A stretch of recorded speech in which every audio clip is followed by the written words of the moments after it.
Siapa yang sesungguhnya benar dan siapa yang sedang bersandiwara? Masih terlalu dini untuk menyimpulkannya. Sebagai korban, Ardina Rasti sendiri mengaku siap untuk hadir sebagai saksi korban minggu depan. Harus siap karena sekarang yang aku jalanin nggak cuma untuk aku sendiri tapi untuk stop kekerasan pada perempuan di seluruh Indonesia. Mungkin sekarang aku udah nggak perlu ngomong apa-apa, kita lihat semuanya nanti di sidang selanjutnya. Insya Allah ikhlas, insya Allah kuat semuanya.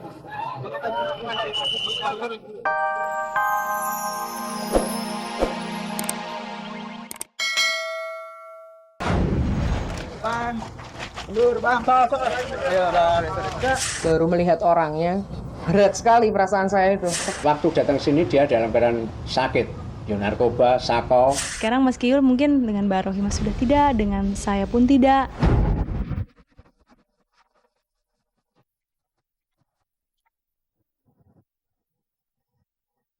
Kasus penganiayaan yang dituduhkan Ardina Rasti terhadap Eza Gionino akhirnya sampai juga ke pengadilan.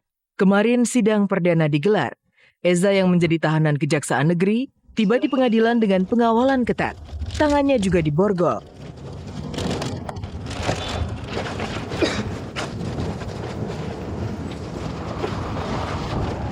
Tuh.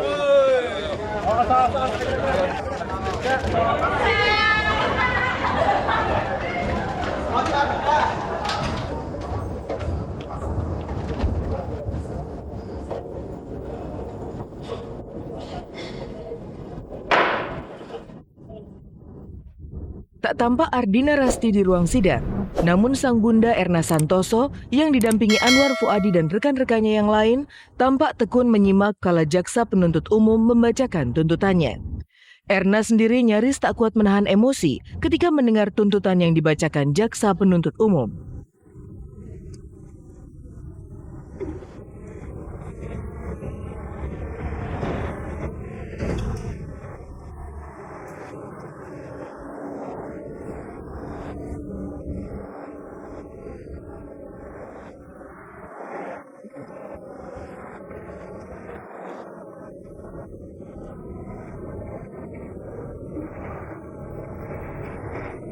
Tadi baru pertama kali saya melihat tampangnya, baru melihat orangnya. Jadi berat sekali perasaan saya itu. Iya, yang pasti sidang kali ini aku nggak wajib datang dan memang untuk dari sisi psikolog seorang korban tidak diwajibkan untuk datang emang kalau tidak dibutuhkan, dan dari psikolog aku sendiri bilang untuk menjaga jangan sampai gimana pun kan sisi traumatis pasti masih ada. Sangat bersyukur, mama tegar banget. Dulu salah satu yang aku pikir akan paling berat tuh pada saat setelah mengalami kekerasan dan penganiayaan tuh gimana caranya untuk memberitahu keluarga terutama mama. Dari aku yang mulai takut, tiba-tiba mama malah tegar, malah bilang, "Nak, udah jangan nyalain diri sendiri." Mama malah memperkenalkan ke berbagai orang-orang yang mengerti bahwa tindakan aku benar untuk melaporkan.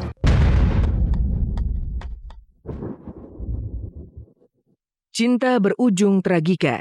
Ardina Rasti resmi pacaran dengan Eza sejak Agustus 2010. Selama 2 tahun, mereka berhasil menyemai benih-benih kasih sayang dengan indahnya. Namun Ardina tak menyangka, Eza yang ia harapkan bakal menjadi suaminya ternyata tega menyakiti dirinya. Eza sendiri tak tinggal diam. Selain membantah semua tuduhan Ardina Rasti, ia juga melaporkan balik mantan kekasihnya tersebut. Soal dakwaan yang tadi kita dengar sama-sama, mungkin aku udah pernah dengar soal itu ya, gitu di Polres dan di mana.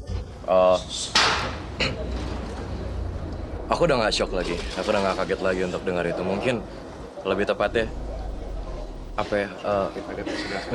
mungkin dari sidang selanjutnya itu nanti ya gitu.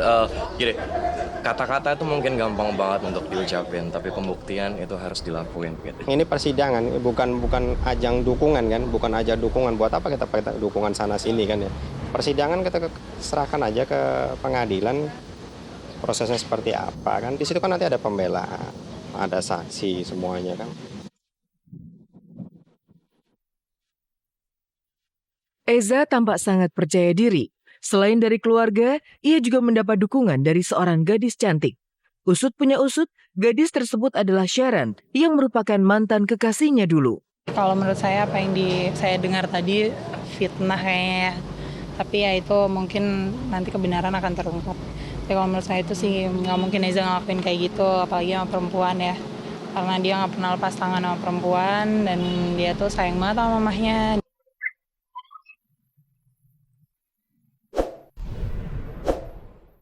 Siapa yang sesungguhnya benar dan siapa yang sedang bersandiwara? Masih terlalu dini untuk menyimpulkannya. Sebagai korban, Ardina Rasti sendiri mengaku siap untuk hadir sebagai saksi korban minggu depan. Harus siap karena sekarang yang aku jalani nggak cuma untuk aku sendiri tapi untuk stop kekerasan pada perempuan di seluruh Indonesia. Mungkin sekarang aku udah nggak perlu ngomong apa-apa. Kita lihat semuanya nanti di sidang selanjutnya. Insya Allah ikhlas, insya Allah kuat semuanya.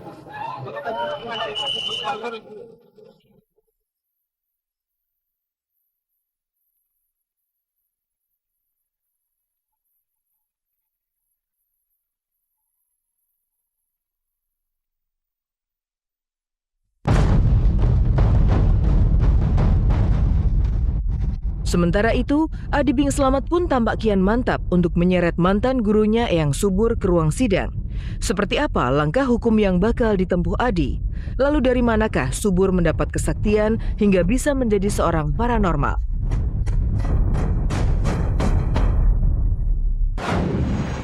Cinta berujung petaka. Tak pernah terbayangkan di benak Ardina Rasti kalau pria yang ia cintai tega berbuat keji pada dirinya. Di sisi lain, Adi Bing Slamet pun merasakan hal yang sama. Kekaguman dan cinta selama 17 tahun untuk gurunya Eyang Subur berubah 180 derajat. Adi pun menebar ancaman untuk menjerat gurunya ke meja hukum. Lalu apa pembelaan Eyang Subur? Dari manakah awal kesaktian Subur hingga mantan tukang jahit ini mampu menjerat banyak orang untuk menjadi muridnya? Pemirsa, selama 30 menit ke depan bersama saya Hesti Purwadinata, inilah kabar teraktual untuk Anda. Dan tak ada kabar yang tak kami kabarkan karena kami kabar-kabari. Subur, pria ini awalnya hanyalah manusia biasa. Namun dalam sekejap Subur tiba-tiba berubah menjadi luar biasa. Dari seorang tukang jahit, Subur pun menjelma menjadi paranormal yang diyakini punya kesaktian gaib.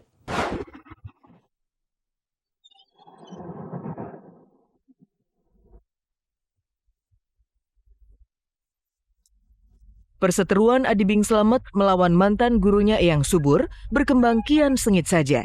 Setelah diberondong dengan berbagai tudingan dari Adi Bing Slamet dan kawan-kawannya, kali ini giliran Eyang Subur yang melancarkan serangan balik. Lewat Eyang Sigit, murid Eyang Subur yang datang dari Salatiga, Subur mencoba membeberkan siapa Adi Bing Slamet kala datang ke rumahnya tahun 95 silam. Kurang lebih Adi itu datang di sini itu tahun 95. Setahu saya, dan saya pernah mengantar ke rumah dia, waktu datang sini dia dalam keadaan sakit, ya narkoba, sako, ya, rumah belum punya, dan sempat dia menempati rumah kakaknya yang di Pondok Kopi. Jadi perjalanan ke tempat Eyang Subur ini dalam keadaan susah. Sampai juga motor diberikan oleh Eyang Subur. Perhiasan juga dikasihkan untuk istrinya. Lama-kelamaan disering tirakat, diobati oleh beliau ya. Sakonya sudah mulai hilang, mulai narkobanya mulai hilang. Apakah masyarakat tahu bahwa Eyang Sigit ini juga buka praktek seperti Subur dan sudah memakan korban juga? Lalu, masalah statement Anda menjelek-jelekan Adi Bing Slamet. Semua manusia punya masa lalu. Yang dilihat oleh Allah itu adalah sekarang dan di akhir hayat hidupnya.